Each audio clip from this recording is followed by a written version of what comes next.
Kabar-kabar kita ambil kerja tu hal ni. Nak takbir ala ni. Pas kita cerdik secara mana?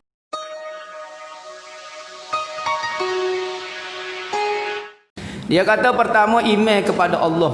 Beriman kepada Allah, percaya kepada Allah. Rukun iman yang pertama adalah beriman kepada Allah. Apa maksud beriman kepada Allah? Iaitu hendaklah kita mengaku. Mengaku maknanya kita iktiraf. Mengaku ni hasil daripada kita belajar dan kita faham. Baru kita mengaku. Oh, boleh tak kita mengaku benda yang kita tidak faham? Tak boleh. Saya nak akui awak, saya pun tak tahu awak setara mana. Boleh awak akui dia? Tak boleh, tak boleh, tak boleh. Kita nak mengaku satu benda, kita kena tahu mengenai dia dulu, baru kita boleh akui. Tak boleh mengaku duduk rumah tengok siaran Lazada lah, jual puyuk kabar-kabar tahu rukun iman, boleh nak mengaku? Tak boleh, tak boleh.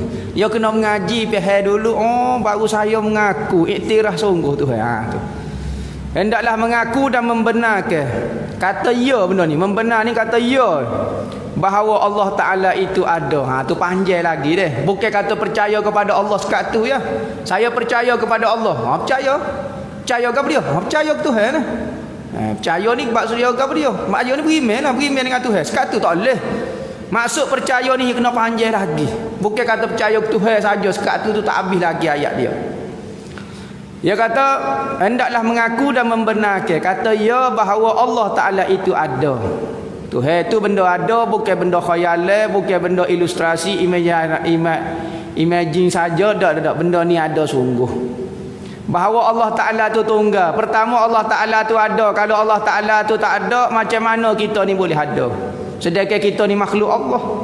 Benda ciptaan Allah. Tiba-tiba pencipta kita tak ada. Munasabah. Kita masuk dalam rumah kita, kita tengok nasi goreng atas meja. Kita tanya selalu, siapa dia goreng nasi goreng ni? Dok nasi goreng ada sendiri. Munasabah.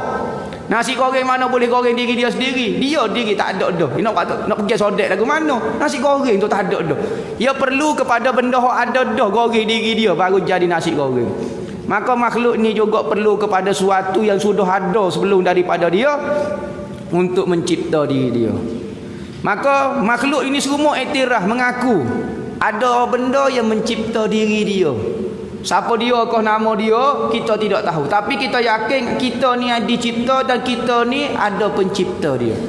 Maka pencipta kita tu nama dia Allah. Nama dia Allah.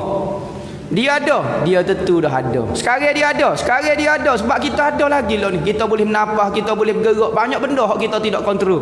Angin awal tu siapa dia cara. Dalam tubuh kita sendiri, udara masuk dalam tubuh kita, darah apa semua boleh kita pompong naik pas otak, turun pas kaki, pas naik pula duk main lagu ni. Siapa dia buat kerja lagu tu? Kita tak kontrol. Kau ada kita kontrol. Apa demo duk senyap, duk tengah buah-buah senyap. Oh, ambo duk tengah buat naik darah kotak. Duk senyap sudah jadi mengarut pula. Ada yang buat lagu tu? Tak ada. Duk buah pakai main. Buah lah apa dia. Ping rebah. Apa kau cerita rebah? Ya dah. Tak ada masuk darah kotak tu buah banyak sangat kata. Tak ada maksud. Dak tengok apa kita duk buah berat tak ada masalah pun. Darah tetap naik kotak. Siapa dia kontrol tu? Di tubuh kita pun banyak benda Allah Ta'ala kontrol. Kita rasa dikontrol di kita. Kita ni dikawal oleh sesuatu. Benda yang kita nak. Dekat dah. Tak boleh. Nak makan nasi, pergi pop jatuh nasi. La haula wala. Kita tak boleh nak kontrol hidup kita. Benda dekat dah kita rasa Allah. Nasi depan mata tu ambo lah. Makan ping jatuh pinggir. La haula wala quwata.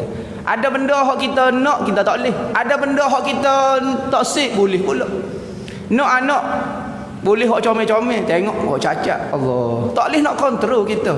Kehidupan kita banyak dikontrol oleh sesuatu. Maka apa dia hak kontrol kita? Tu nama dia Allah, nama dia Tuhan, nama dia Allah. Bahawa Allah Ta'ala tu tunggal. Kita beriman dengan Allah, maksud kita percaya Allah Ta'ala tu esa. Esa sahaja spesies ketuhanan ni. Tuhan yang sebenar ni hanya ada satu sahaja. Esa lolo kata-kata. Tak ada dah yang keduanya. Tak ada dah. Spesies manusia banyak, spesies tumbuhan banyak, spesies pokok banyak, spesies goni banyak, pesing baju banyak. Tapi Tuhan seni ya. Dia saja dengan ketuhanan dia. Tak ada orang boleh. Tuhan ni yang sebenar. Hak lain tu bukan Tuhan. Tokong kita panggil, batu kita panggil. Salah kalau kita panggil ni Tuhan orang kafir. Haram hukum dia boleh menjadi kufur kita kecek lagu tu. Kerana kita iktiraf benda tu Tuhan. Kita kena sebut tokong tu dia. Nah, tok pekong dia kau kena panggil lagu tu. Jangan panggil Tuhan. Kerana dia bukan Tuhan, tiba-tiba kita panggil dia tu Tuhan. Sekali pun kita kata ni Tuhan orang kafir ni. Oh jangan kecil lagu tu. Sebab dia ada kuasa kau tak boleh mencipta orang kafir. Tak. Kau Tuhan Allah cipta orang Islam. Tuhan orang kafir cipta orang kafir. Jangan lagu tu. Semua orang kafir, orang kafir dia pun Allah Taala yang cipta. Patut ada semua-semua tu bukan Tuhan. Dia tu makhluk batu. Waktu dipanggil cipta saja. Rekod orang kafir. Dia menganggap benda itu Tuhan. Yang mana benda itu bukan Tuhan sama sekali. Tuhan yang sebenar hanya saja yang tunggal. Dan bahawa Allah Ta'ala itu bersifat dengan segala sifat kesempurnaan. Allah Ta'ala itu bersifat dengan segala sifat kesempurnaan. Maka kita percaya, maksud kita beriman dengan Allah Ta'ala juga, kita percaya Allah Ta'ala itu bersifat dengan segala sifat kesempurnaan yang sesuai dengan ketuhanan dia. Bukan sifat sempurna bagi makhluk nah. Kita jangan kata Tuhan ni tubuh kata kali. Misalnya orang tanya, Tuhan ni kurus kekek ke tubuh kata? Oh, Tuhan mesti tubuh kata, nampak sempurna sikit. Jangan. Hak tu tubuh kata ni bagi manusia, bagi makhluk tak apa. Tuhan ni kulit putih ke kulit gelap? Oh, kulit putih lah comel. Jangan. Tu bukan sifat sempurna Tuhan, dipanggil sifat sempurna makhluk. Maka jangan letak di Tuhan, bukan sifat-sifat dia. Seperti kita kata gajah ini gagah. Oh, masya-Allah gajah. Terasa suruh dia ukah pohonnya, boleh ke tak? Oh, mana boleh ukah pohonnya? Oh, tak gagah gajah. Tak, bukan tugas dia. Gajah kalau tak boleh ukah pohonnya tetap orang panggil gagah juga. Kera. Suruh tarik kayu balok, selok dia nya. Tak boleh lawan lah dengan gajah, tapi ukah pohonnya dia bisa pula. Maka manusia ni dia ada jenis-jenis. Makhluk kesempurnaan tu makhluk gini. Kesempurnaan itik lagu ni, air lagu ni, manusia lagu ni sesuai dengan dia. Manakala Allah Taala pula dia ada ciri-ciri kesempurnaan dia. Kita kena belajar apakah ciri-ciri sempurna Allah Taala. Jangan kiyah dengan manusia. Maka semua sifat kesempurnaan itu Allah Ta'ala bersifat dengan segala sifat kesempurnaan yang tidak terhingga banyaknya. Maha suci dia daripada segala sifat kekurangan. Jangan, mustahil bagi Allah itu ada sifat yang mengurangkan darjah dia. Tuhan itu pelupa, tak ingat. Allah Tuhan tak ingat. Ataupun Tuhan itu tua. Ataupun Tuhan tu gini. Tuhan tu tak pandai. Tuhan tu dulu tak erti lah ni, sekarang pandai dah mengaul lama dah jadi Tuhan dekat sejuta tahun lah ni kau cekak dah dia. Tak boleh jangan lagu tu. Kerana perbuatan macam tu menunjukkan kelemahan bagi Tuhan pula. Bahawa dia Tuhan yang melaksanakan, Tuhan yang memilih, Tuhan yang dia buat gapo hak berlaku. Kita boleh duduk atas masjid lah ni pun Allah Taala dia buat dan Tuhan dia pilih. Kita ada gapo dia kalau Tuhan buat berlaku agak patut gapo dia faedah kita ada atas muka bumi ni. Kita ada usaha dan ikhtiar. Kita berusaha untuk mari belajar, maka Tuhan pun buat kita mari belajar. Maka apa yang kita usaha dikira pahala bagi kita. Begitu juga seorang itu berusaha buat maksiat, kena usaha juga buat maksiat. Kena ikhtiar juga, kena pilih juga buat maksiat. Pergi curi misalnya, dia kena dosa sebab dia yang berusaha dan dia yang pilih perbuatan itu. Hak dia buatnya Tuhan belaka. Tuhan dia buat belaka. Dia ukah rumah orang, dia curi bagi orang tu Tuhan buat. Bak buat ni kerjaan Allah Taala. Bak pilih, bak usaha ni kerjaan kita. Maka sebab itulah layak kita itu dipanggil berdosa. Awak aja buat awak berdosa. Tuhan buat belaka-laka apa hamba kena dosa juga. Nyanyo lagu ni. Tuhan aja buat hamba kena berdosa.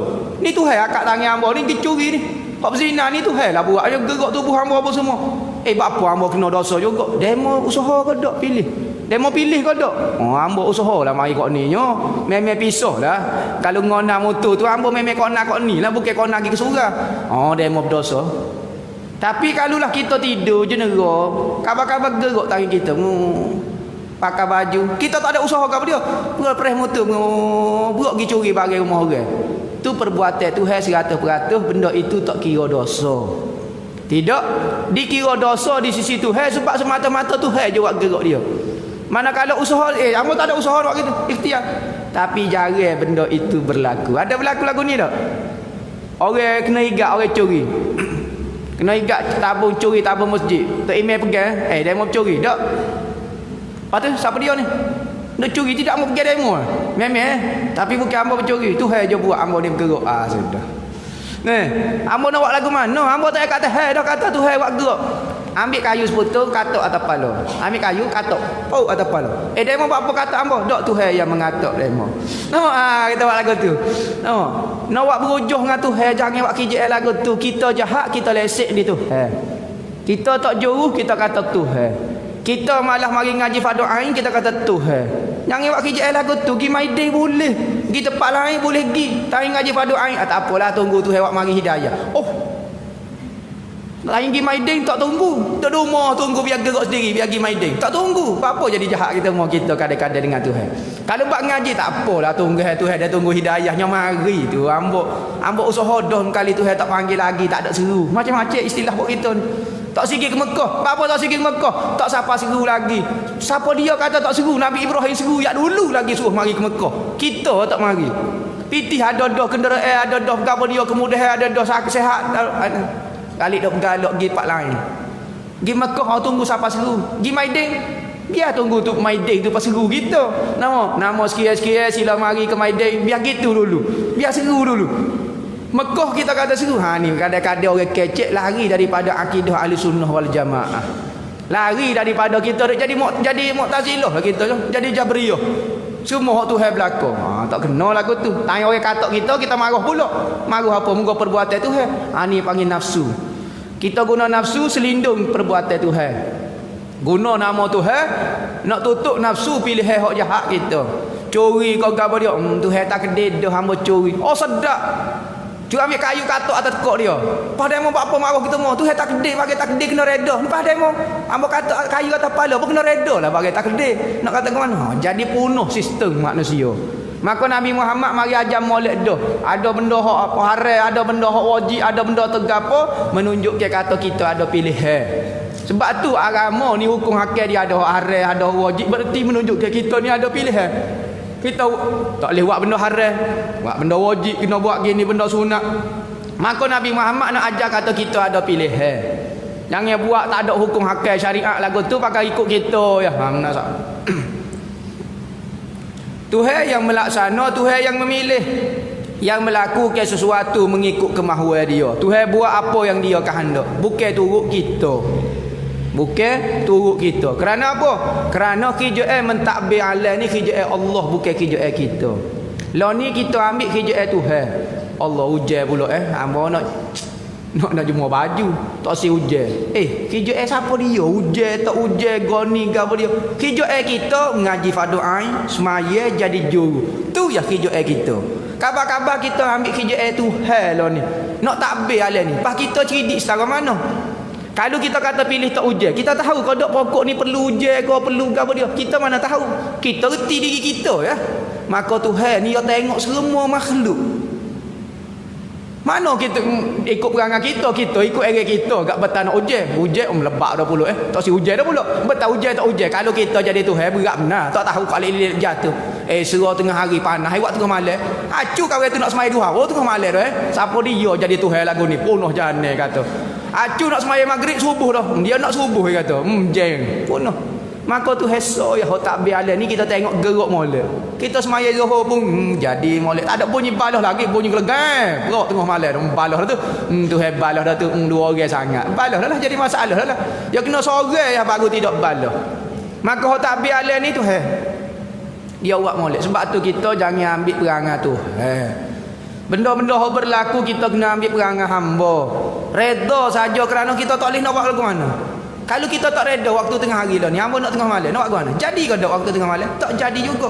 Maka dalam masalah takdir tu buat ni kita kena reda senyap sudah. Hak layak sebagai seorang makhluk adalah senyap dan reda apa hak berlaku. Kerana takdir ni kalau kita tak reda dia tetap berlaku. Cuma kalau kita tak reda berdosa kita pula. Kita sakit contohnya, kita tak reda, sakit tu tak hilang pun, tapi berdosa kita. Tapi kalau kita sakit, kita ya Allah ya hamba sabar nak kata lagu mana ya Allah tu aku hamba tak boleh nak buat lagu mana. Mu yang beri, mu yang menyembuhkan. Hamba usaha dah makan obat sakit lagi. Senyap jangan kata gapo dia dalam bab Tuhan. Nah, maka kita dapat pahala pula. Takdir tetap berlaku kerana kita tak boleh ubah takdir. Kemahuan kehendak Allah Taala Tuhan laksanakan. Kita hanya senyap sabar saja. Maka takdir itu berlalu dan kita dapat pahala. Kalau kita tak sabar, takdir tetap tak berubah, tapi dosa pula kita boleh. Tu cara kita nak menghadapi takdir Allah Subhanahu Wa Taala. Tiada suatu pun yang berjalan di dalam kerajaannya melainkan dengan perintah Allah Taala. Ada kerajaan selain daripada kerajaan Allah? Tak ada. Dunia, akhirat, syurga, neraka, bumi dan langit, 7 petala langit daripada atas sampai ke bawah, daripada kanan, kiri, depan, belakang, semua tu milik Allah. Setiap zarah yang bergerak, sama ada di planet Pluto, kau berapa dia debu, kau berapa dia angin nak bergerak sikit, malaikat Jibril nak gerak sikit lah. Allah Ta'ala yang menggerakkan dia. Kulla yaumin huwa fi sya'nun. Maka setiap hari Allah Ta'ala adalah kerjaan dia. Ingat tu hidup saja kalau ni tu hidup hidup kita, tu hidup warga ni, tiap-tiap hari kerja sesuailah dengan ketuhanan dia. Maka kerajaan dia satu debu pun tidak terlepas daripada kuasa dia, kerana dia Tuhan kepada semua, dia panggil. Kita jadi raja juga tapi kita tak ada kontrol siapa gitu mau lalu kita kata Tuhan kepada dia, maksud Malikul Mulk, Tuhan raja kepada semua jenis raja. Kerana raja hanya menguasai zahir gini, kita makan nasi dia tak cara dah. Kita nak tidur kalau kita gapo dia dak. Tuhan ni raja kepada raja ni, pas dalam perut pedah kita, pas penyakit kita dalam perut kita lagu mana Tuhan cek belaka. Tuhan tahu belaka, Tuhan juga kontrol belaka. Padai sesuailah dia dengan Tuhan. Kesempurnaan dia nah. Dia kontrol seluruh tubuh kita. Tu masuk beriman dengan Allah. Jangan kata orang tanya, gapo dia pak cik masuk beriman dengan Allah. Beriman ni maksud dia percayalah wewe. Patut percaya gapo dia? Percaya ke Tuhan lah. Lah percaya gapo dia? Percaya gapo dia? Percaya ke Tuhan, percaya gapo? Percaya ke Tuhan lah, beriman dengan Tuhan. Ada main oleh hak tolak kan. Nama dok kacau itel lagu tu beratlah. Masuk beriman dengan Allah ni maksud dia beriman. Percaya Allah Ta'ala tu ada. Ayat tu tak habis lagi. Beriman dengan Allah tu Allah lah. Beriman yang Allah Ta'ala tu ada. Allah Ta'ala tu tunggal. Allah Ta'ala tu kena mengaji lagi mengenai bab ketuhanan. Ngaji apabila kita faham, kita pegang apa yang kita faham tu siapa mati. Mau faham dah kata Tuhan ni ada sungguh. Dalil dia makhluk ni ada. Kalau makhluk ni tak ada, Tuhan tu ada. Tuhan ada juga sebab dia pencipta.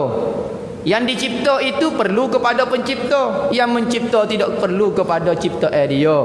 Sebagaimana tukang masak tak perlu kepada nasi goreng, tapi nasi goreng sangat berhajat kepada tukang masak. Kalau tak ada tukang masak, nyanyi dia tak ada nasi goreng tu. Tapi kalau ada tukang masak, dia tak nasi goreng. Kau nak goreng ikut dia, nak tidur tengok TV ikut dia lah, pergi tak ada masalah tak apa. Begitu juga Tuhan dengan makhluk. Makhluk nak ada mesti perlu kepada Allah. Tapi Tuhan nak ada perlu kepada makhluk? Tak perlu. Dia tetap dengan ketuhanan dah, dia benda ada dah, dia sempurna dah, tidak berhajat kepada apa-apa. Patu ya Tuhan sungguh sangat aku suruh kita semaya, suruh sembuh dia, nak suruh naik pakat dia ke? Tak. Bapa Tuhan sungguh sangat suruh kita semaya bukan untuk diri dia, dia sudah sempurna dah ketuhanan dia. Bukan dengan sebab kita sembah Allah Taala Tuhan jadi kau hebat, kau jadi kuat penyokong dia, kuat sokongnya. Tak. Dia tetap Tuhan yang sempurna dah. Patu kita nak sembah tu untuk kita. Matlamat hikmah dia kembali kepada kita. Apa demo semaya? Demo boleh masuk syurga. Demo boleh masuk syurga. Bukan Tuhan masuk syurga. Demo boleh masuk. Lepas tu demo tak semaya. Demo tak semaya, demo masuk neraka. Tuhan tak masuk neraka. Menyanyi. Jadi Tuhan tak ada kepentingan langsung dalam suruhan dia, dalam gapo dia tak perlu. Sebab dia dah sempurna dah. Kalau makhluk ni tak ada pun dia tidak ada ugah langsung. Dia tetap dengan kesempurnaan dia. Kalau makhluk ni tak ada, Tuhan tak ganas sangat. Sebab makhluk dia tak ada. Dah tak syarat. Supaya kita tukang masak bisa ni tak syarat goreng nasi goreng, tak syarat. Dia tak si goreng, dia tetap seorang tukang masak yang hebat. Itu maksud dia. Ketuhanan, Tuhan itu tidak perlu kepada kita, kita yang perlu kepada dia. Begitu juga Nabi Muhammad. Kalau kita tengok ni, Nabi Muhammad perlu kepada selawat kita, makhluk kita, tak perlu. Nabi Muhammad Allah dan malaikat dah berselawat dah kepada Nabi Muhammad. Tak perlu dah pada makhluk kita. Pas kita dah bersungguh buat makhluk untuk kita. Kita nak duduk dengan Nabi Muhammad, kita nak duduk rapat dengan Nabi Muhammad, kerana tempat paling selamat sekali akhirat adalah tempat sebelah Nabi Muhammad. Maka Nabi Muhammad buka peluang, siapa dia paling banyak berselawat boleh duduk dekat dengan hamba. Lepas tu duduk dekat dengan Nabi Muhammad dalam neraka, tak, dalam syurga Allah Ta'ala. Maka siapa dia nak ke siapa dia? Nabi Muhammad perlu kita ke, kita perlu kepada Nabi Muhammad. Pok kita pakat tawak makhluk belaka, tak apa, tak ada ugah Nabi Muhammad. Nabi Muhammad tetap dapat syurga tinggi dah, tak ada ugah. Tapi kita akan terhegeh-hegeh pada hari kiamat, dia minta tolong dengan Nabi Muhammad, syafaat kita lah, gapo dia tolong kita, gapo dia. Kita selawat pun tak ading dalam. Jadi kita wak makhluk kalau kita wak gapo dia, kita sebenarnya perlu kepada Nabi. Itu maksud dia. Maka Tuhan ni tidak perlu kepada apa-apa kerana dia sudah sempurna. Ingat, Tuhan tidak perlu kepada makan, Tuhan tak perlu kepada minum, Tuhan tak perlu kepada tidur. Nah, kau Tuhan perlu tidur, nyanyo lah dia kata uruh tak tidur lah. Tengah malam pun dia cara bulan bitai, habis dia bercara. Gerak molek apa tidur, bangun-bangun molek supaya tolong. Nya cara tak tidur kali. Lama mana dah tak tidur, tak letih dia. Tidur ni kekurangan, kelemahan. Apa kita tidur? Kerana sesuai dengan kita makhluk. Maka kalau kita tidur, layak orang tak marah. Manusia, spesies dia memang jenis tidur, jenis penat, jenis tubuh. Tak apa. Tuhan kalau kita kata Tuhan tidur, penat Tuhan. Tak ganah, bukan jadi Tuhan. Maka sifat-sifat itu sifat kekurangan. Tuhan tidak makan, Tuhan tidak duduk, Tuhan tidak berdiri, Tuhan tidak begini, Tuhan tidak.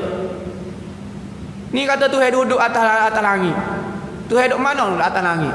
Patut sebelum ada langit jatuh belebok lah Tuhannya. Gamuk kata Tuhan lagu tu. Tarah tu ya Tuhannya. Kata sempurna sangat dia perlu kepada langit apa? Sebelum ada langit Tuhan tidak duduk di mana-mana. Tuhan tidak berhajat kepada mana-mana tempat. Kerana tempat Tuhan yang cipta. Kalau Tuhan berhajat kepada tempat, masih tidak boleh dipanggil Tuhan kerana masih berhajat kepada sesuatu. Nah, itu sempurnanya Tuhan. Istighna'u ila an kulli ma siwah waftiqaru kullu ma adahu ilaihi. Tu takrif Tuhan. Maksud Tuhan ni satu benda yang tidak berhajat kepada sesuatu. Itu maksud Tuhan. Takrif Tuhan. Orang panggil apa dia? Tuhan ni apa dia? Kita kata Tuhan ini satu benda yang tidak berhajat kepada sesuatu. Dan semua sesuatu berhajat kepada dia. Itu dua. Dia tidak berhajat kepada sesuatu dan sesuatu berhajat kepada dia. Maka dua syarat ni, dua benda ni kalau ada pada sesuatu, maka dia dipanggil Tuhan. Okey, orang kata Tok Kong ni Tuhan. Kita tanya, tengok. Dia tidak berhajat kepada sesuatu ke tak? Tak. Dia berhajat kepada orang pahak tubuh dia, bentuk tubuh dia. Petai hari lagi tak kira dah Tuhan, salah dah. Pakai apa dia lagi mengaku jadi Tuhan? Semua salah belaka, tidak ada dua ciri ni. Ada saja dua ciri ni, maka orang itu layak jadi Tuhan. Manusia tak ada lah. Tapi ada dua ciri ni hanya pada Allah Subhanahu Wa Taala saja. Tuhan yang bernama Allah Subhanahu Wa Taala saja ada dua ciri ni, tidak berhajat kepada sesuatu dan sesuatu berhajat kepada dia. Hak lain buah saja, menipu kohong saja. Tu percaya dengan Tuhan. Wajib secara umumnya kita beriktikad yang Allah Ta'ala bersifat dengan segala sifat kesempurnaan yang tidak terhingga banyaknya. Dan mustahil bagi Allah bersifat dengan segala sifat ketuhanan, sifat kekurangan yang tidak terhingga banyaknya. Mustahil bagi Allah.